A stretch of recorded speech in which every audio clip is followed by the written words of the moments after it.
Assalamualaikum warahmatullahi wabarakatuh. Innal hamdalillah nahmaduhu wa nasta'inuhu wa nastahdihi wa nastaghfiruh wa na'udzu billahi min shururi anfusina wa min sayyiati a'malina.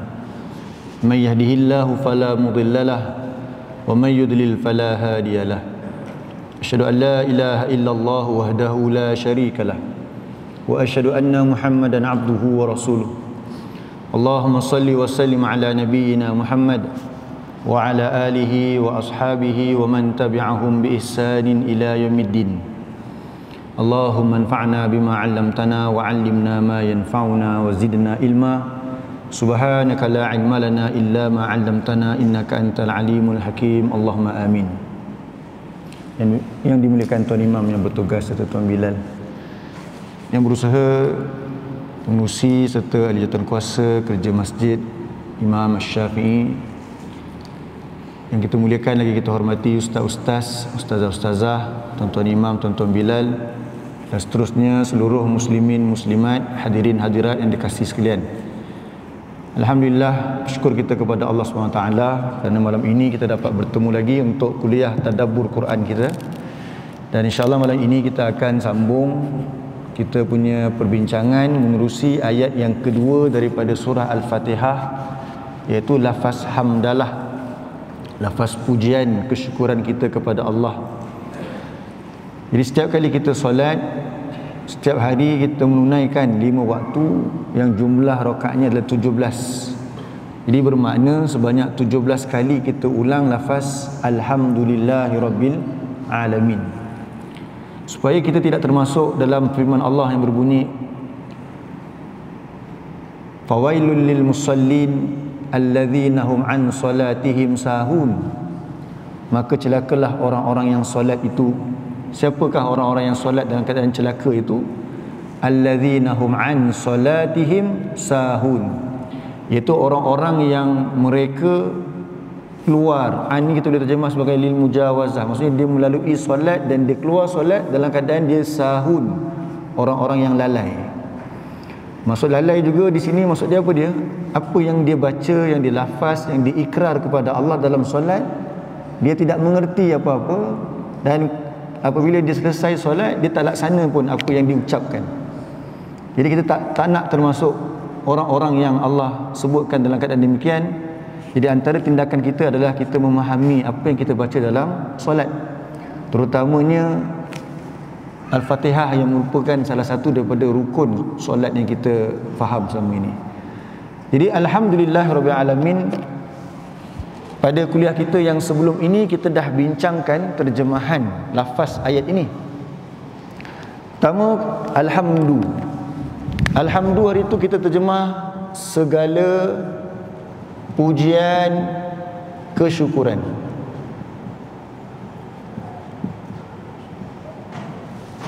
Jadi secara ringkasnya, untuk nak memahami makna segala pujian kesyukuran itu, yang pertama, kenapa tambah segala? Ya, ini ulang kaji saja tuan-tuan.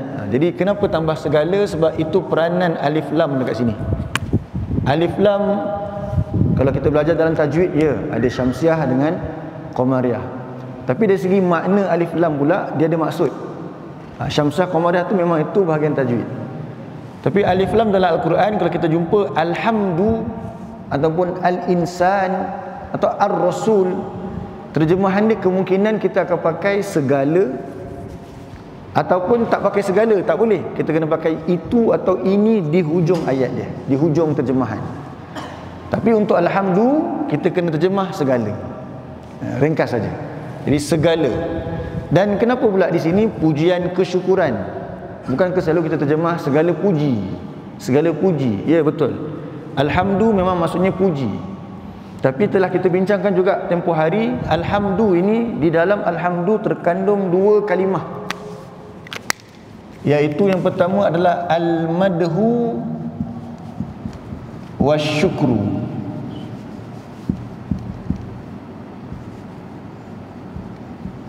Di dalam alhamdu tu ada pertama al-madhu. Al-madhu ni pujian. Ni pujian. Madah, madhu, pujian. Asyukru ialah syukur, terima kasih. Jadi dia memang ada pujian serta apa? Syukur. Pada satu kalimah alhamdu. Dan Al-Quran ni sifat dia demikian. Banyak dalam Quran ini perkataan dia satu tapi dia mengandungi makna yang banyak. Itulah kelebihan Al-Quran. Istilah lain kalau ringkas kata jawami'ul kalim. Macam Nabi Muhammad ni Allah kurniakan dia jawami'ul kalim. Dia bercakap ringkas tapi makna dia luas. Dan Quran ada sifat-sifat demikian. Jadi alhamdu terjemahkan apa? Segala pujian kesyukuran. Li maksudnya bagi. Allah lafzul jalalah, nama Allah yang agung, Allah. Okey, Rabb. Rabb tuan-tuan mesti terjemahkan Tuhan, itu wajib dah lah, Tuhan yang mencipta dan memerintah. Sebab tu hari itu kita bagi contoh Rabb, penggunaan Rabb dalam bahasa Arab, suri rumah mereka panggil Rabbatul Bait. Suri rumah dipanggil apa? Rabb.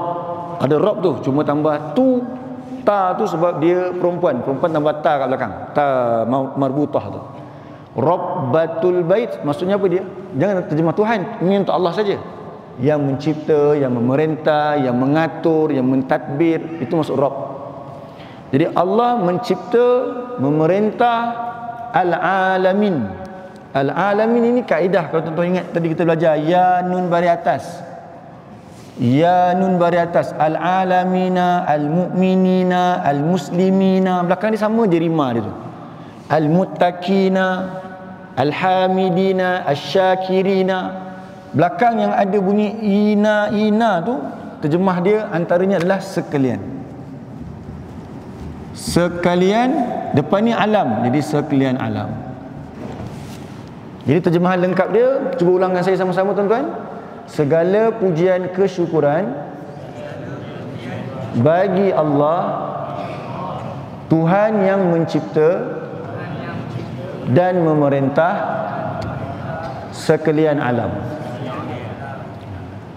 Dan kita dah huraikan juga secara ringkasnya, maksud sekalian alam tu ialah petala langit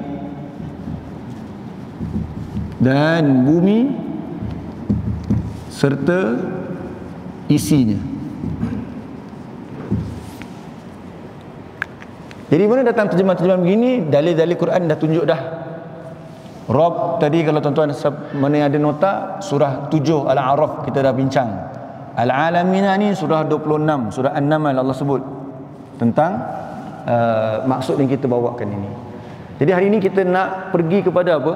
Pergi kepada tadbir ayat. Kepada tadbir ayat. Saya ulang sekali lagi, bila kita nak tadabbur Quran, saya letak sini, tadabbur dia ada dua elemen. Satu dubur, yang kedua adalah apa? Tadbir. Perkataan dia sama, huruf-huruf dia sama. Dal, ba, ra. Tadabbur itu daripada dubur. Dubur maksudnya apa? Hujung. InsyaAllah setiap kali kuliah saya akan ulang supaya kita ingat. Dubur. Kenapa dubur pula? Kita mesti baca ayat ni sampai ke hujung. Dalam keadaan kita faham makna dia dulu. Jadi ini sesi pertama pelajaran kita pada kuliah 2 minggu lepas. Kita bincangkan makna sahaja. Lepas dah bincang makna, apa tuntutan dia? Apa nak kena buat? Kita kena tadbir. Apa tadbir? Urus. Dal, ba, ra juga. Dal, ba, ra. Jadi yang kali kedua punya perbincangan kita pada hari ini, kita nak bincangkan bagaimana kita nak betul-betul menghayati lafaz yang kita ucap ini. Sebab ini sebenarnya ada satu bentuk pengakuan, tuan-tuan. Pengakuan ke atas nikmat yang Allah beri kepada kita. Dan setelah mendapat nikmat, dia kena ada bukti. Dan kita takut kita termasuk di antara orang-orang yang Allah sebut pada ayat yang ke-8 surah Al-Baqarah. Tuan-tuan buka dulu surah Al-Baqarah ayat yang ke-8. Surah 2 ayat 8. Muka surat 3. Surah 2 ayat 8. Baik, sama-sama kita baca. A'udzubillahi minasyaitonirrajim. Wa minan nasi man yaqulu amanna billahi wa bil yaumil akhir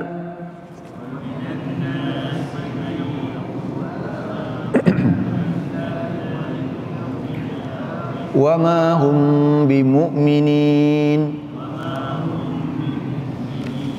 Ya, ayat ini cerita tentang orang-orang munafik.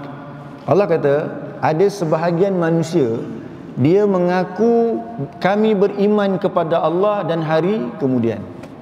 Sepengakuan dia. Dia kata apa dia? Amanna billah wa bil yaumil akhir. Allah kata wa ma hum bimu'minin. Padahal tidaklah mereka orang-orang yang beriman. Bermaksud dalam Quran Allah ada sebut tentang orang yang membuat pengakuan tetapi sebenarnya pengakuan tersebut dusta. Ini pengakuan beriman. Ya, kita faham ayat ini untuk diri kita pula. Yang kita ucap dalam solat tadi adalah alhamdulillahirabbil alamin. Ucapan alhamdulillah tadi kita kata adalah ucapan kesyukuran. Menepati apa yang Ibnu Abbas sebut. Ini saya tulis balik. Ni kata-kata Ibnu Abbas. Cuba tuan-tuan baca kata-kata Ibnu Abbas ni. Qala Ibnu Abbas alhamdulillah kalimatu kulli syakirin. Sekali lagi, alhamdulillah kalimatu kulli syakirin. Ibnu Abbas ni sahabat Nabi yang mulia, yang dia memahami tafsir Quran, dia mufassir kepada sahabat. Dia kata apa dia? Ibnu Abbas kata ucapan alhamdulillah. Bila kita dengar ucapan alhamdulillah keluar dari mulut kita, sepatutnya dia adalah ucapan setiap orang yang bersyukur. Ucapan alhamdulillah adalah ucapan setiap orang yang bersyukur. Orang yang bersyukur bahasa Arab panggil syakir. Syakir. Tadi Allah kata apa dia? Ada orang dia buat pengakuan kami beriman. Ucapan beriman ialah kami beriman kepada Allah. Itu ucapan dia. Allah kata apa dia? Wa ma hum bimu'minin. Padahal mereka bukan orang beriman. Jadi kita ambil ayat ini untuk nak bagi faham untuk diri kita pula, kita tukar. Kita takut kita kategori apa? Wa minan nas sama, dan sebahagian manusia man yaqulu, ada yang mengaku, ada yang mengucapkan alhamdulillahirabbil alamin. Tadi amanna billahi wa bil yaumil akhir. Ini kita nak bagi faham. Ada orang yang mengaku segala pujian kesyukuran itu bagi Allah yang mencipta dan memerintah sekalian alam. Tapi Allah kata apa dia? Wa ma hum bisyakirin. Wa ma hum bisyakirin. Padahal mereka bukanlah orang-orang yang bersyukur. Sebab ini ucapan, tuan. Ucapan ialah ekspresi daripada jiwa kita. Kata mudahnya adalah bila kita kata syukur, ini kata mudah bahasa Melayu terima kasih. Kalau seseorang tu ucapkan terima kasih kepada ibu dia, apa bukti? Dia ada bukti. Analogi yang kita bagi last hari adalah seorang yang dapat basikal daripada ibu dia, sepatutnya ibu dia bagi untuk kegunaan ke sekolah.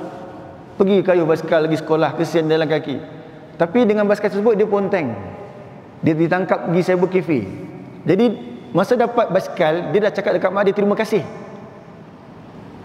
Betul ke ucapan terima kasih macam tu? Dah tentu tak betul. Begitulah bila kita ucap apa?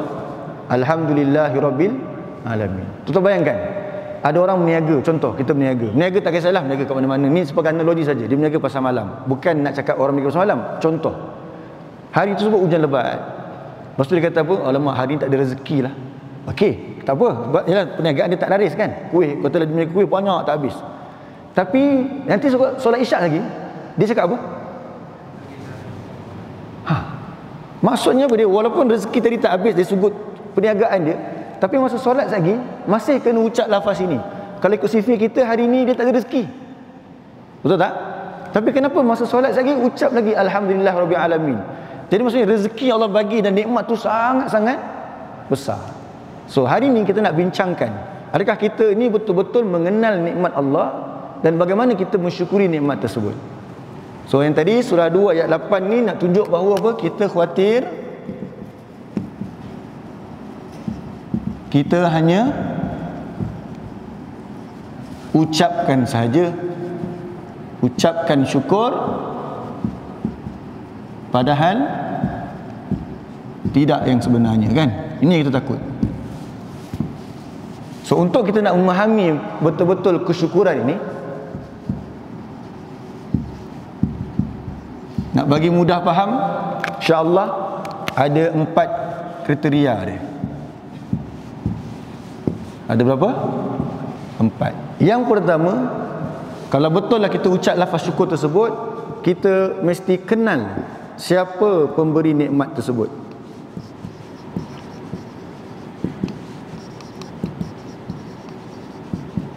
Ini yang pertama. Yang kedua, kenal nikmat tersebut. Dan yang ketiga, ini yang penting sangat, ni dia punya core dia, kenal jalan kesyukuran. Maksudnya apa bukti dia bersyukur. Dan yang keempat, kalau benar-benar kita bersyukur, ialah perkongsian nikmat. Nikmat tersebut mesti dikongsikan. Kalau dia tak kongsikan nikmat, sebenarnya dia tak akui lagi nikmat Allah tu. Sebab dia masih simpan. Sedangkan Allah kata apa dia? Kalau kita berkongsi, Allah akan tambah lagi. So dia takut. So ada 4 perkara ni yang kita akan bincang. Yang pertama apa dia? Kenal siapa pemberi nikmat. Yang kedua, kenal nikmat, kenal barang tersebut. Yang ketiga, kenal jalan dia. Ni pembuktian. 2 ni pembuktian. Yang keempat, perkongsian nikmat. Boleh tuan-tuan ingat? Cuba ingat yang pertama apa? Cik tutup. Yang pertama ni, kenal pemberi nikmat. So bila kita ucap alhamdulillah, siapa pemberi nikmat? Sudah tentu Allah. Tapi lepas tu kita sambung apa dia? Yang itulah tu. Rabbil alamin.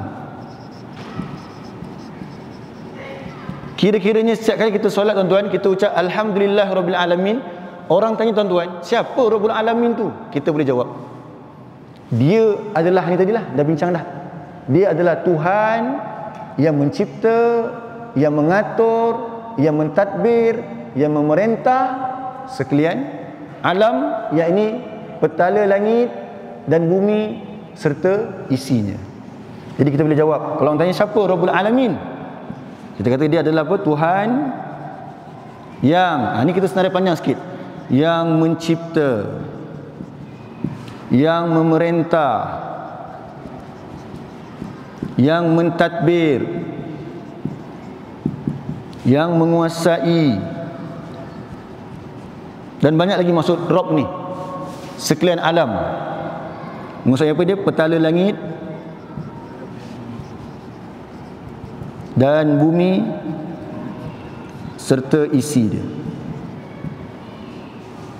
Jadi sekarang tuan-tuan bayangkan, tuan-tuan bersyukur kepada ini.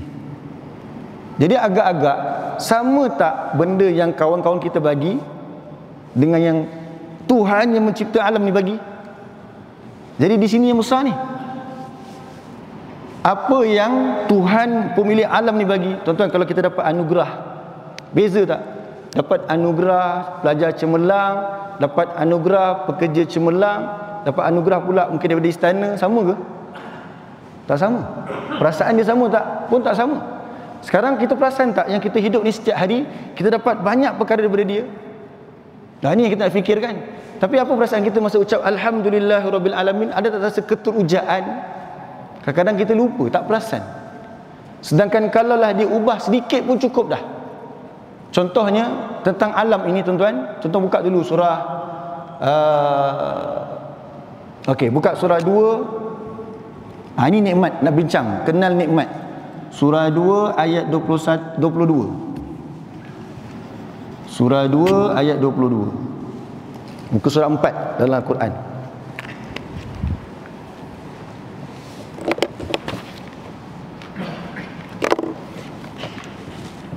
Surah 2 ayat 22. Kita dah tahu makna Al-Alamin, tapi rupa-rupanya yang alam Allah cipta ini memang Allah nak bagi kat kita. Alam yang besar ini Allah anugerahkan kepada siapa? Kepada kita. Ayat dia adalah, baik, jumpa dah. A'udzubillahi minasyaitonirrajim.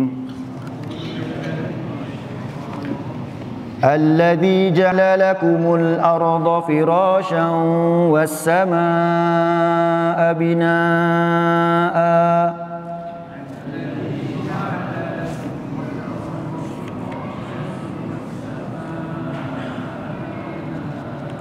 وأنزل من السماء ماء فأخرج به من الثمرات رزقا لكم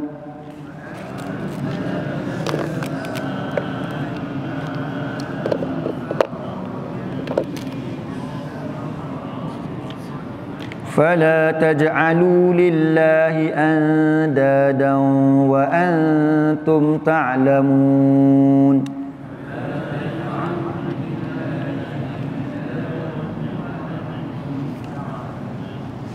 Baik, siapakah Allah Rabbul Alamin? Allah adalah allazi ja'ala lakumul arda firasha.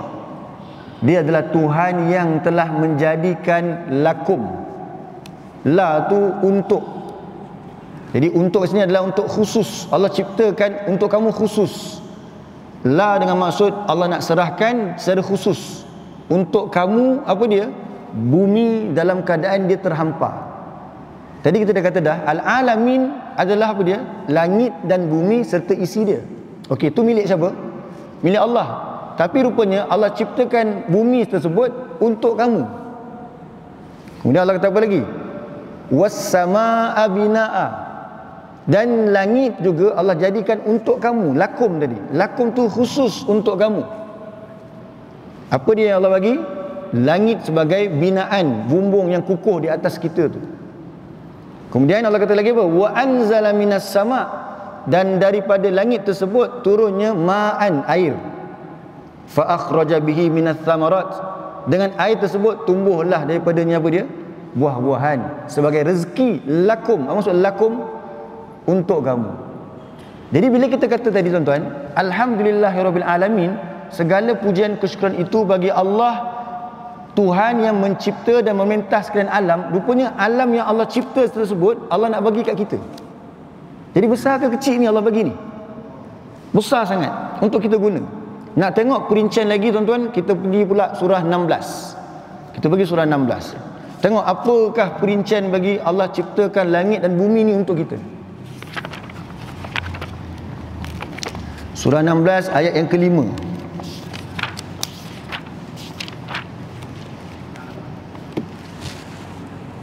Muka surat 267. 267.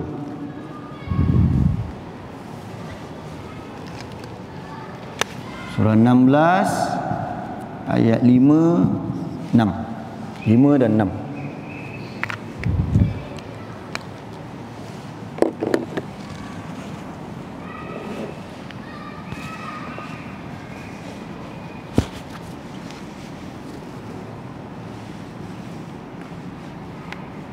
Muka surat 267.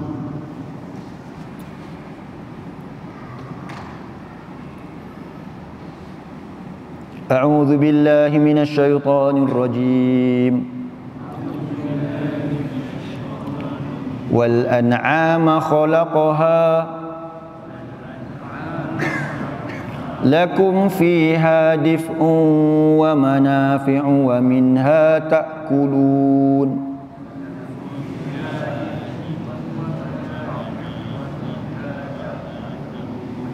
Dan haiwan ternak dialah yang menciptakannya. Tuan-tuan, haiwan ternak dia berada di mana? Bumi. Tadi Allah kata apa dalam surah Al-Baqarah ayat 22? Allazi ja'ala lakumul arda firashan. Dialah yang menjadikan bagi kamu, untuk kamu, khusus untuk kamu, bumi dalam keadaan dia terhampar. Bila kata bumi terhampar, sebab dia tersedia, terhidang. Apa yang Allah hidangkan? Sumber makanan kita. Kita diciptakan dengan satu tujuan saja atas muka bumi ini, untuk tunduk patuh mengabdikan diri kepada Allah. Tapi sifat manusia ni Allah jadikan dia perlukan makanan. Allah tak perlu suruh kita berfikir macam mana nak cipta semua protein. Allah sediakan siap-siap. Iaitu antaranya apa? Haiwan ternak.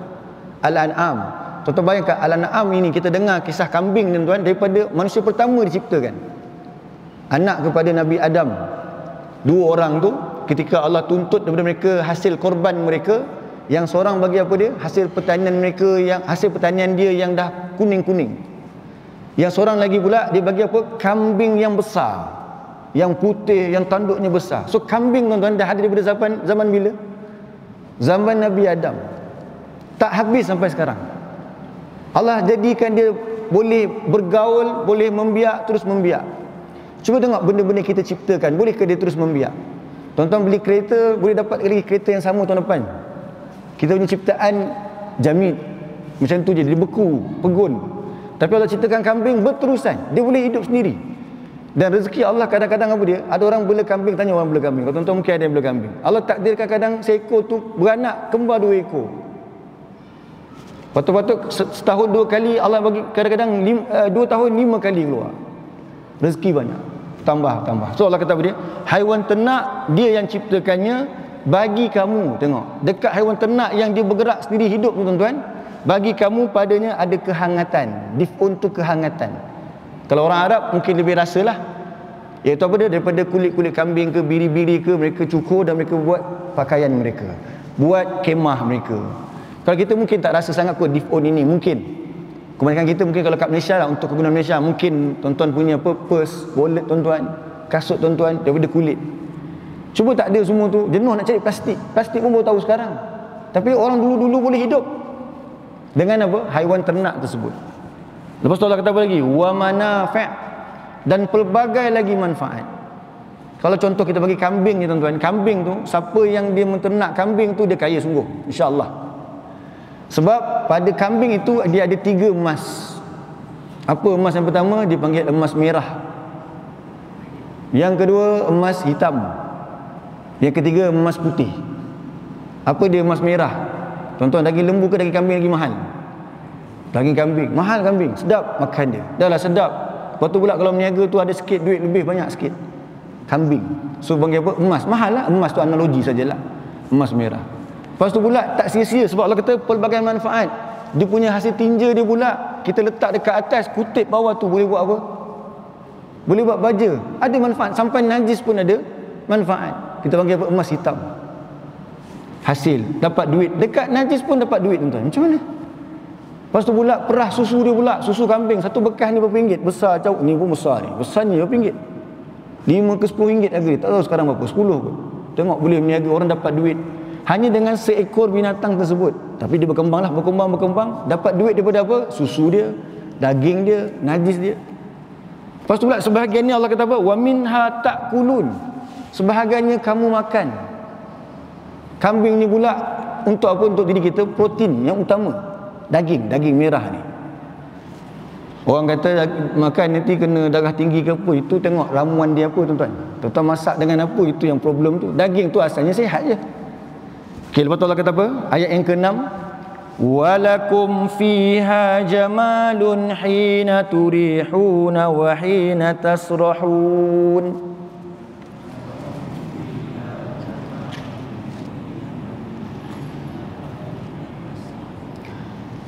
Dan bagi kamu juga pada kambing itu, pada ayam ternak ke apa sajalah, padanya ada keindahan. Ada tuan-tuan sini yang bela ayam ke bela kambing ada? Datuk ada kambing tak? Tak ada, kebun dah. Siapa ada kambing? Kambing menarik. Saya cerita ni pun sebab pengalaman. Sebab Quran pun ada sikit, untuk kawan-kawan pun ceritakan. Kambing ni kalau tuan-tuan lepaskan dia, pagi-pagi perut dia kempis dia. Lepas tu keluar nakal, keluar terabur. Lepas tu dia pun jadilah mesin rumput automatik. Ada yang makan rumput, ada yang makan pucuk-pucuk. Nanti tuan-tuan tengok bila dia balik, lembab dia jalan, perut dia jadi besar. Orang yang bermain dengan alam ni dia akan rasa bahagia. Lepas tu hidup hari ni dengan teknologi, kadang rumah kita pun tingkat atas. Lepas tu kita bermain dengan alam maya saja, tak samalah. Sebab tu Nabi SAW dulu ketika dia lahir, Allah takdirkan kebiasaan orang Quraisy ketika itu menghantar anak-anak yang baru lahir ke pedalaman. Salah satunya untuk apa? Untuk berinteraksi dengan alam. Sebab Mekah ni bandar. So dihantar ke pekan-pekan, pedalaman dalam-dalam tu untuk berinteraksi dengan alam. Allah ciptakan alam ni buatkan kebahagiaan. Tengok. Ramai orang dia kata nak healing dia gimana? Dia tengok alam. Tentu kalau nak stres tu tengok phone lagi stres. Tengok alam. Zaman-zaman dulu bahagia. Tuan-tuan masa kecil bahagia, pergi tangkap berudu lah, tangkap ikan keli, ikan ruan apa semua, balik dia berinteraksi dengan alam. Ini dengan haiwan, kambing. Yang boleh ayam, tanya yang boleh ayam pula. Ayam kalau lambat bagi makan, dia nakal sikit. Selagi dia patuk punggung kawan dia tu, sebab dia baru makan, dia bau dedak dekat punggung kawan dia tu, lagi dia kejar, itu tengok bahagia. Kadang-kadang dia kejar anak kita, ada kebahagiaan, ada keindahan kat situ Allah bagi. Wahina, ketika bila? Hina turihuna wahina tasrahun. Ketika kamu bawa dia balik ke kandang, dan ketika kamu melepaskan dia. Dia kambing, tonton tengok je lah dekat YouTube. Kalau kita tak ada kan, terpaksa tengok. Kita lah orang yang kena tengok dengan alam maya ni kan. Tonton tengok macam mana nak panggil kambing balik. Dia ada seko yang boleh panggil. Kalau yang tu dilatih senang, suruh dia menjerit, nanti dia panggil bak, dia panggil semua kawan dia balik, berlari. Lepas tu belum lagi kira tengah lari tu pula ada seko dua yang nakal. Kambing ni sifat dia nakal. Sebab tu semua Nabi Allah jadikan mereka akan jadi pengembala kambing. Sebab kambing tak macam lembu. Lembu dia sekawan, unta sekawan, lepas tu dia duduk jauh-jauh. Kambing ni dia duduk dengan masyarakat. Bukan duduk dengan masyarakat, maksudnya dia duduk dengan kat kampung-kampung je. Tapi dia nakal sikit. Kalau tuan-tuan lepaskan 50 ekor ke 40 ekor ke, nanti 2-3 ekor nak lari. Tuan-tuan kejar je ni, tuan-tuan tengok belakang, semua dah hilang. Dia sifat dia gitu. Jadi terlatih untuk mengawal. Sebab tu setiap Nabi Allah jadikan mereka menjaga kambing untuk mengawal. Belum apa-apa lagi sebelum jadi dewasa, mereka kawal dulu, belajar latihan dia. So ketika itulah kita akan nampak keindahan masa lepaskan kambing dengan nakal dia. Masa nak balik pun nakal juga. Sebab tu kena kepung dia. Dia nak kena kepung dia sampailah dia masuk kat dia punya tangga dia tu. Ketika itu orang yang jaga dia tahu keseronokan bermain dengan alam ini. Benda yang kita mungkin tak dapat. Kita mungkin sakit kepala seumur sebab tu tengok cahaya, tengok skrin. Orang-orang yang berinteraksi dengan alam ni mendapat kebahagiaan. Di mana ada ini, adanya binatang ternak ini adalah Allah bentangkan dia terus dekat atas muka bumi. Tuan-tuan bayangkan kalau kita nak makan semua protein ni, tak payah tuan-tuan sembelih, nak makan baru sembelih. Mana ada kita simpan stok banyak-banyak seperti ais kambing. Nak makan baru kita pergi beli kan. Selama tak nak makan, dia reti hidup sendiri. Cuba kalau semua protein ni susah macam tu. Tuan-tuan kena fikir macam mana nak simpan kat mana, banyak tuan-tuan. Tapi biar dia hidup, bagi je dia lepas dekat dia punya padang ragut dia makan. Cuma hari ni dah lain sikit lah. Sistem hari ni feedlot, kita lah kena angkat makanan dekat dia pula. Tu sekarang ni style. Tak apalah. Tapi yang penting boleh tengok Allah ciptakan sumber makanan yang dia boleh hidup sendiri. Itu yang di mana? Yang dekat tanah. Bumi Allah cipta terbentang ni juga, dia ada dua. Satu air, satu tanah. Tanah contohnya haiwan ternak ni. Kalau dekat air pula, tuan-tuan pergi page sebelah je. Pergi page sebelah ni, ayat 14. Cuba tengok ayat 14. Surah 16 juga, ayat 14.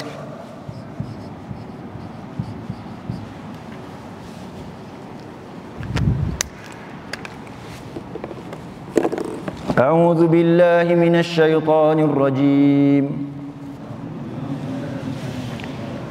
Wa huwa alladhi sakhkhara al-bahra litakulu minhu lahman tariya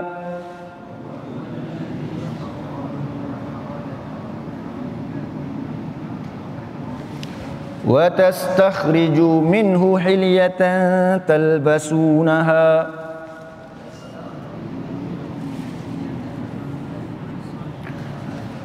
وَتَرَى الْفُلْكَ مَوَاخِرَ فِيهِ وَلِتَبْتَغُوا مِنْ فَضْلِهِ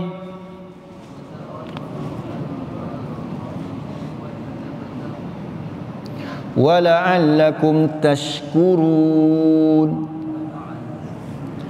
Dekat ujung tu jumpa tak syukur? وَلَعَلَّكُمْ تَشْكُرُونَ, supaya kamu bersyukur. Apa ucapan syukur? Alhamdulillah. Jadi di sini ada nikmat Allah nak sampaikan kepada kita. Apa dia? Dan dialah yang telah menundukkan lautan. Tuan-tuan bayangkanlah kita punya struktur bumi ni 70% adalah apa? Air yang merupakan laut besar. Air tawar sikit tuan-tuan, berapa persen je? Daripada 70% tu 97% air laut. Sikit je air tawar tu yang kita minum, sikit je. Air laut tu yang paling besar. Kalaulah Allah jadikan air laut itu nak menenggelamkan kita macam mana kita tengok pada tsunami berlaku, anytime je tuan-tuan. Kita ada Kalimantan, kita ada Sabah Sarawak, kita ada Pulau Pinang, kita ada Pulau Pangkor. Hatu semua kecil je. Bila-bila masa je kalau Allah nak ombaknya besar, habis dah tenggelam. Tetapi kenapa tak berlaku? Tu Allah kata apa dia? Dialah yang telah menundukkan laut itu. Kita beritahu peristiwa-peristiwa tsunami bukan tak pernah berlaku. Tapi kenapa dia terkawal? Sebab rupanya ada pengatur dia. Benda ni yang kadang-kadang, dan bukan kadang-kadang lah, mungkinlah boleh kita kata confirm, mungkin. Kalau kita baca dalam buku-buku tentang ilmu alam, dia tak sebut. Dia hanya cerita proses saja, ombak kuat dekat sini, tapi siapa yang mengaturnya tak diberitahu. Allah kata apa dia? Dialah yang mengatur dengan menjadikan laut itu jadi tunduk. Jadi macam-macam kita boleh buat. Apa yang ada kat laut tersebut penting sangat tuan. Bayangkan 70% adalah laut, bumi ni. Yang tadi Allah kata apa dia? Dialah yang menjadikan bagi kamu bumi ni terhampar. Dalam keadaan terhampar tu pula 70% ni laut. Mesti ada sesuatu kat situ Allah nak bagi. Sebab bumi ni adalah nikmat untuk kita tadi. So apa yang Allah bagi kat situ, antaranya yang terbesar sekali ialah litakulu minhu lahman tariyah. Supaya kenapa Allah jadikan laut itu mudah untuk kamu operasi dekat atasnya, supaya kamu dapat makan daripada laut itu daging-daging yang segar. Apa dia daging yang segar tuan? Ikan, lagi sotong, udang. Tuan bayang kita ada sekarang panggil apa? Shell out kan? Cuma setiap benda yang Allah cipta pada asalnya semua best. Tapi kita makan sotong ni apa hal rasa plastik? Kita ubah tu. Itu kita dah ubah dah. Kenapa ikan yang tak segar? Kita bolehlah sangka. Tak apalah, itu proses yang kita dibenarkan. Cumanya hak asal Allah cipta tu lahman tariyah. Tuan pergi kat Pantai Remis, tuan ambil apa batu syakap ke apa ke, tuan bau dia punya insang. Tuan kalau pergi Maidin tu lain lah, dia dah yang frozen punya, lepas tu dia cairkan tu lain dah. Tuan tengok insang pun kita tahu. Kita pergi betul-betul fresh. Tuan bau dekat insang tu bau apa? Bau laut. Tuan-tuan tak perlu buat apa-apa, buang je dia punya isi dalam dia, tuan-tuan letak je atas api, cukup dah. Apa makan, rasa apa? Juicy kan. Hak kita makan tu dah lain dah kena frozen, dah letak sikit bahan-bahan pengawet. Itu betul dulu. Yang original Allah cipta, lahman tariyan. Sotong pula tuan-tuan bakar cukup dah. Tak payah bubuh kunyit tak apa. Nak bubuh garam sikit-sikit, garam besar tu bubuh sikit tuan-tuan. Tuan-tuan tabur, tuan-tuan angkat, tuan-tuan makan isi dia, rasa apa? Lahman tariyan, daging yang segar. Mungkin antara kita ni boleh makan daging-daging ikan yang mahal-mahal. Mungkin Sabtu je, jom kari kepala ikan RM60, RM70. Ada orang mampu begitu. Ada orang mungkin makan ikan-ikan selayang ke sebagainya. Tapi cuba tuan-tuan fikir, ikan yang banyak jenis itu, yang kita boleh makan, yang mampu lebih makan lebih yang ni, yang biasa boleh makan yang ni. Siap semua orang. B40 ada, kalau bahasa kita lah, M40 ada, T20 ada. Lepas tu pula dia boleh banyak dan tak pupu sampai hari ni. Kalau fikir logik tuan-tuan, ada kena nelayan yang kena duduk tengah-tengah laut itu tiap-tiap minggu bagi makanan dekat ikan-ikan tu? Dia tak perlu. Sebab dekat laut tu sendiri Allah cerita ekosistem. Binatang bilis mata biru, walaupun bilis tuan-tuan, tapi RM90 sekilo. Dia makan apa? Mungkin alga-alga kecil-kecil. Siapa pula nak cipta makanan untuk ikan bilis tu? Yang orang Perak dekat Pangkor tu boleh dapat duit kerana apa? Ikan bilis mata biru dia tu. Tapi kita takut apabila kita lupa untuk membalas kesyukuran tersebut. Bilis mata biru pula, lepas tu pula ikan selayang, ikan kembung, lagi ikan apa? Ikan mabung. Yang banyak bong-bong ni pun banyak jenis dia. Belum lagi ikan uji Rashid, orang panggil lah. Ikan uji Rashid ada. Ikan ayam ada. Ikan tu rasa apa? Rasa ayam. Ikan apa lagi orang panggil? Sisa Nabi lah, macam-macam. Kalau kat Terengganu tuan-tuan ada ikan tu warna biru. Ikan apa saya lupa? Biru, sedap ikan tu.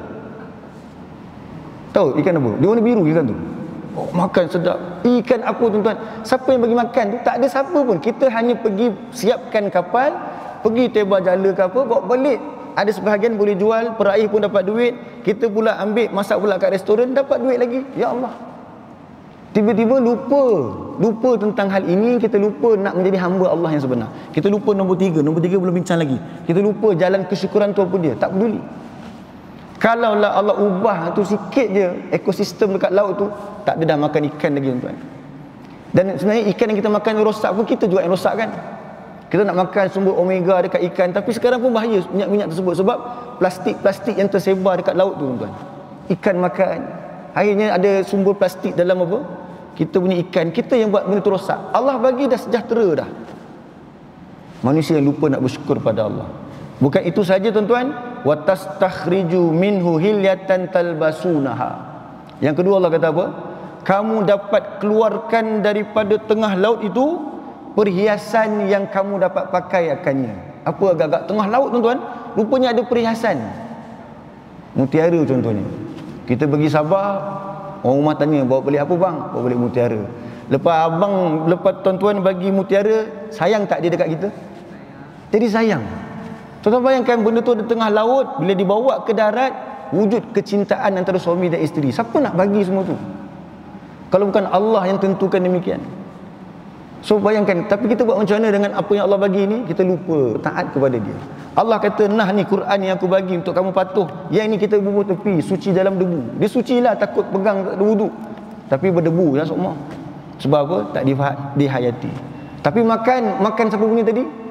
Dia. Allah kata apa dia? Sikit lagi ya. Wa taral fulka mawakhira fihi. Dan bukan itu saja, laut itu setelah Allah tundukkannya, engkau dapat lihat kapal berlayar di atasnya. Kita punya dah belajar kat sekolah macam mana teori apungan, teori Archimedes lah. Sebenarnya ya betul, itu memang teori tu kena kira lah nak buat dari segi engineering. Tetapi rupa-rupanya sistem tu Allah yang create. Menyebabkan kapal, kalau kita fikir logik, budak kampung ataupun budak kecil-kecil, macam mana kapal besi yang besar tu boleh terapung atas laut? Memanglah kita boleh kata memanglah dalam tu ada ruang udara sebagainya, tapi besi tu kan berat.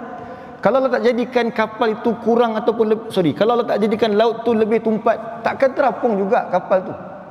Allah yang kata tadi apa? Allah yang menundukkan laut tersebut.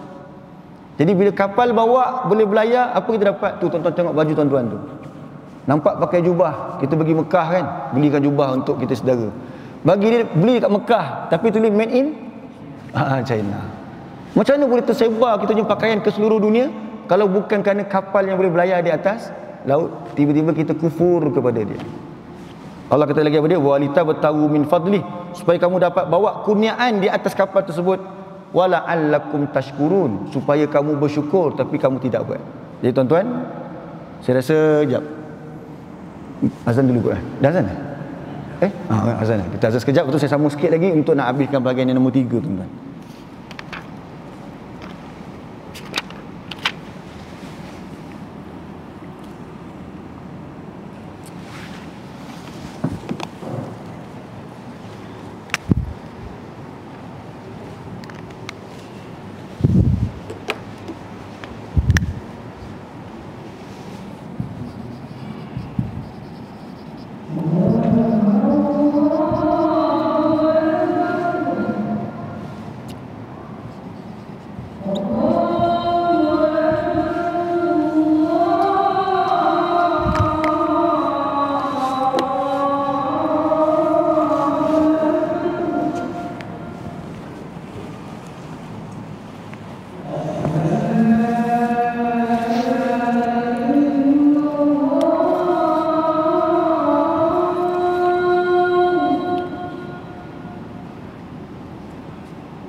Bismillah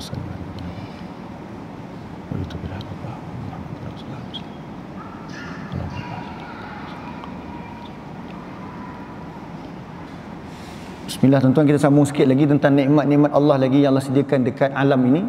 Tuan-tuan naik pula atas sikit ayat 10 dengan 11. 10 dengan 11. Jadi ada beberapa nikmat dah kita dah bincang. Satu tadi tentang haiwan ternak. Kemudian hasil laut. Ini yang ketiga. Surah yang sama juga. Surah 16 ayat 10 11.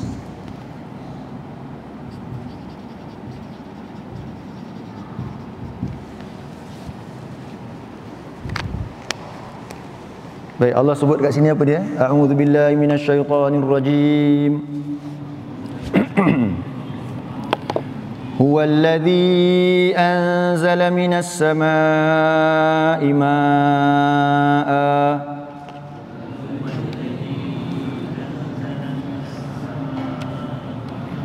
lakum minhu syarabun wa minhu syajarun fihi tusimun.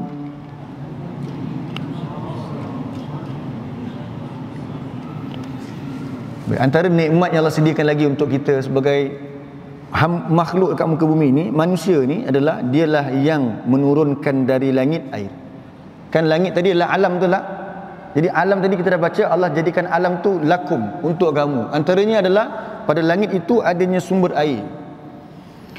Kita tak pakai air laut tuan-tuan. Tu ajaib tu dunia kita ni. 70% air laut, tapi sumber minuman kita adalah air hujan.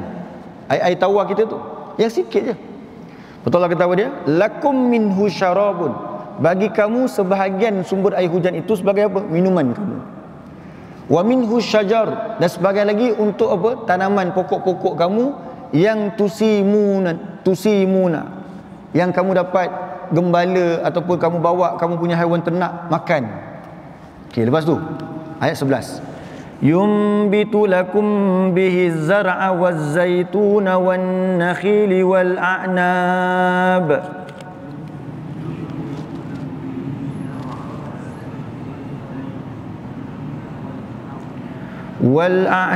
wa min kulli thamarat inna fi dhalika laayatan liqaumin yatafakkarun.